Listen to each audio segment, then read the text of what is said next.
ဒီကမ္ဘာလောကကြီးဟာတစ်ချက်လုံးကပျက်စီးပြီးသားဖြစ်တယ်ဒီလိုပဲပြစ်သွားလိုက်ညောင်စီပေါ်လာလိုက်ပြစ်သွားလိုက်နဲ့ဒီလိုပဲသွားနေတယ်အဲ့ဒီလိုပြစ်သွားတော့တတဝါအများစုကအာဘတရားပေါင်းလို့ခေါ်တဲ့ပြမပုံမှာဖြစ်ကြတယ်သူတို့ကအဲ့ဒီပုံမှာသူတို့ရဲ့စောင့်စိုက်တွေကြောင့်ဖြစ်ပေါ်ကြတာဖြစ်တယ်နိတိုက်ချမ်းပီတီကသာသူတို့ရဲ့အစာဖြစ်တယ်တဲ့သူတို့ဟာကောင်းကင်ပေါ်မှာကျက်စားသွားလာနေကြတယ်အဲ့ဒီလိုကျက်စားသွားလာနေတဲ့တကူ IT ပါတီရှိတယ်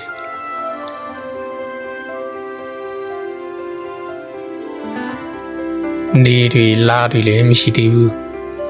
အဲ့ဒီလောကကြီးဟာသူတို့ရဲ့ကိုရောင်ကိုဝါတွေကြောင့်လင်းလျနေတယ်ပြီးတော့သူတို့ရဲ့တစ်တန်းကအင်မတန်မှရှည်ကြတယ်အဆိုင်တွေများစွာကြာပြီးတော့ကမ္ဘာလောကကြီးကပြောင်းစီလာတယ်ဒီအချိန်မှာတတဝါတွေကအာဘတရားပေါင်းကနေစူတည်ပြီးတော့ဒီကမ္ဘာပေါ်ကိုရောက်လာတယ်လူပေါင်းလို့လည်းခေါ်တာပေါ့ဒီလူပေါင်းမှာတော့သူတို့တွေဟာဥပစာယာစံဆိုင်ဆိုတဲ့စံရှိပြီးတော့အဲ့ဒီစံဆိုင်ဆောင်သူတို့ဟာအစာစားဖို့မလိုပဲနေတိုက်ချမ်းပီတီကသာသူတို့ရဲ့အစာဖြစ်တယ်ကိုရောင်ကိုဝါတွေဒီမှာလဲကိုရောင်ကိုဝါတွေကြောင့်လောကကြီးဟာလင်းလင်းနေတယ်သူတို့ရဲ့တက်တန်းကလည်းအယောင်ရှိတယ်ဟိုးအရင်လုံးကစစ်ကြမနာကတိတသိန်းလုံးဟာတခုတည်းသောရည်ပြန်ကြီးဖြစ်တယ်အမော်အတီးကြားနေတယ်လာတို့နေတို့ကလည်းမရှိသေးဘူးကျိုးတွေဆိုတာလည်းမရှိသေးဘူးဥတုရလာနိတို့ကလည်းမရှိမိုက်မာယောက်ျားတို့ကလည်းမထင်ရှားတတဝါတို့ကလည်းတတဝါဟူတာခေါ်ရရုံများတာရှိသေးတယ်အချိန်ကာလများစွာကြာပြီးတဲ့နောက်မှာအရာသာနဲ့ပြီးဆုံးတဲ့မြေစီယာထိုးရည်ပြန်ရဲ့အထက်မှာဖြစ်ပေါ်လာတယ်ဥပမာပြရမယ်ဆိုရင်ပူနေတဲ့နှုတ်ခါအေးသွားတဲ့အခါအပေါ်မှာအလွှာပါလေးတက်လာတယ်လို့ပဲတဲ့မြေစီကလည်းအဲ့ဒီလိုဖြစ်ပေါ်လာတယ်အဲ့ဒီမြေစီဟာအစင်းအနံအရာသာနဲ့ပြီးဆုံးတယ်အဲ့ဒီချိန်မှာစူးစမ်းတတ်တဲ့တတဝါတယောက်ကဘယ်လိုအရာသာရှိလဲသိချင်တော့မြေစီကိုလက်ချောင်းပြန်ယူပြီးရကြည့်တာပေါ့မြေစီရဲ့အရာသာကအကျော်ပေါင်း9000ကိုပြန်လည်သွားတယ်လို့ဆိုတယ်အခြားတတဝါတွေလည်းလိုက်ပြီးတော့မြေစီကိုလက်ချောင်းပြန်ယူပြီးရကြည့်ကြတယ်အရာသာကအကျော်ပေါင်း9000ကိုပြန်လည်သွားတယ်ထိုတတဝါတွေမှာစားချင်ဆိုင်ဆိုတဲ့တဏှာကလည်းဖြစ်ပေါ်သွားတယ်အဲ့ဒီလိုတဏှာဖြစ်ပေါ်လာတော့ထိုတတဝါတွေရဲ့ကိုရောင်ကြောက်ခဲ့သွားတယ်ဒီချိန်မှာအလင်းရောင်ထောက်ဖို့လာတို့နေတို့ပေါ်လာတယ်နခတာယာတို့ကလည်းဖြစ်ပေါ်လာတယ်နခတာယာတွေဖြစ်ပေါ်တော့နေနဲ့ညာဆိုတာဖြစ်လာတယ်ဥတုနဲ့နိတို့ကလည်းဖြစ်ပေါ်လာတယ်ထိုတတဝါတွေဟာညီစီကိုစားတော့သူတို့ရဲ့ကိုယ်ကာယကြီးကြမ်းတမ်းလာတယ်ပုံတရားတွေလည်းပြောင်းလဲကောင်းတယ်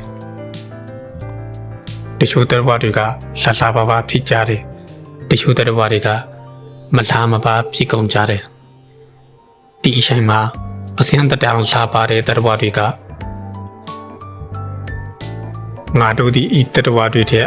အစင်းလှသည်သူတို့ဒီငါတို့တဲ့အရောက်ဆိုးသည်ဒီလိုမာနာတွေဖြစ်ပေါ်လာတယ်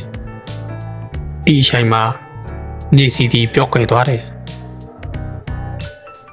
အဲ့ဒီအချိန်မှာမြေလွှာဖြစ်ပေါ်လာပြန်တယ်ဥပမာပေးရရင်မိုးကသူ့လိုလိုပေါ်လာတယ်လို့မြေလွှာကလည်းသူ့လိုလိုဖြစ်ပေါ်လာတယ်ထိုမြေလွှာကလည်းမြေစီလိုပဲအစင်းအနာအရာသာနဲ့ပြီးဆုံးတယ်အဲ့ဒီအချိန်မှာတတဝါတွေကမြေလွှာကိုစားသုံးကြတယ်ထိုမြေလွှာကအာဟာရရှိတော့ သူတို့ရဲ့တက်တန်းကအင်မတန်ရှိကြတယ်လို့ဆိုတယ်သူတို့ရဲ့ကိုယ်ကာယကလည်းအရင်ကတည်းကပူပြီးကြောင်တန်းလာတယ်ပုံတံတွေကလည်းပြောင်းလဲပြောင်းတယ်တချို့တတော်တွေကလားတယ်တချို့တတော်တွေကမလားဘူးဒီအချိန်မှာသူတို့မှာမာနာတွေဖြစ်ပေါ်လာတယ်အဲ့ဒီအချိန်မှာနေလွားလေပျောက်ကွယ်သွားပြန်တယ်နော်ຫນွေရှူပေါ်လာတယ်ຫນွေရှူပျောက်ကွယ်တော့တလေးဆန်ဖြစ်ပေါ်လာတယ်တလေးဆန်စားတဲ့အချိန်မှာမိုင်မာယောက်ျားဟုလိုင်းဖြစ်ပေါ်လာတယ်မိုင်မာကလည်းမိုင်မာတတံထင်ရှားလာတယ်ယောက်ျားကလည်းယောက်ျားတတံထင်ရှားလာတယ်အဲ့ဒီချိန်မှာယောက်ျားကလည်းမိုင်မာကိုတဆိုင်ဆိုင်ကြည့်မိုင်မာကလည်းယောက်ျားကိုတဆိုင်ဆိုင်ကြည့်အဲ့ဒီချိန်မှာသူတို့ရဲ့စိတ်ထဲမှာသူတို့စိတ်ထဲမှာယာကားစိတ်တွေဖြစ်ပေါ်လာတယ်ဒါကြောင့်သူတို့တွေမိထောင်အကျဉ်းကိုမိဝဲကြတယ်အဲ့ဒီလိုမိထောင်မိဝဲတာကိုရှာသူတွေမြင်တဲ့အခါမှာကေရဲရှောင်ချကြတယ်ဆဲဆူကြတယ်ကပ္ပတီစာတုံးကတော့အန်ထုံမှုကိုအတ္တမလို့တတ်မှတ်တယ်အဲ့ဒါကြောင့်သူတို့ကအိုင်တွေကိုဆော့လုပ်ကြတယ်ဗုဒ္ဓမြတ်စွာဘုရားကတော့ကပ္ပကြီးနဲ့တတ္တဝါတွေဖြစ်ပေါ်လာပုံကိုဒီလိုပြောပြထားပါတယ်